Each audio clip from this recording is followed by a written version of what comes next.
kita ini sering merespon kalau ada kerusuhan. Ketika diajak bicara baik-baik kan tidak pernah ditanggapi. Ketika ada kerusuhan di sana sini, akhirnya kan kita meresponnya. Sekarang kita tanya, apakah mahasiswa yang menyampaikan tuntutan itulah yang diterima atau karena kerusuhan di mana-mana? Faktanya karena kerusuhan di mana-mana baru minta maaf, baru memperbaiki, baru dipecat, baru nonaktifkan dan seterusnya. Meskipun istilah nonaktif masih diperdebatkan ya. Nah, saya khawatir kita punya tradisi bangsa ini mau merespon kalau itu ada huru-hara.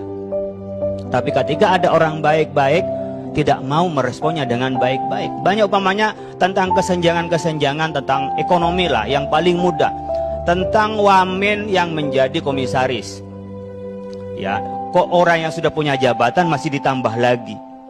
Kemudian orang-orang yang nggak mendapat pekerjaan, punya kemampuan yang cukup, tidak karena ijazah Pak Tejo, tapi memang punya kemampuannya ada dan ijazahnya ada, mereka kesulitan mencari hidup. Nah, tidak mungkin kita bicara soal bagaimana demokrasi tanpa keadilan. MK melarang wamen itu. Masih 2 tahun, Pak. Jadi sampai habis gajinya itu, jadi baru bisa diberhenti dia, Pak Tejo. Lanjut Pak Kiai. Menurut saya kan tidak masuk akal lah memberikan keputusan 2 tahun baru berlaku itu, Pak. Kalau mau bicara keadilan, keputusan sekarang ya 3 bulan lah, 6 bulan paling lama. Kalau 2 tahun di mana? Ini contoh yang terkecil lah tadi kalau bicara soal mau ini membentengi, mau demokrasi. Kalau orang lapar demokrasinya apa, Pak?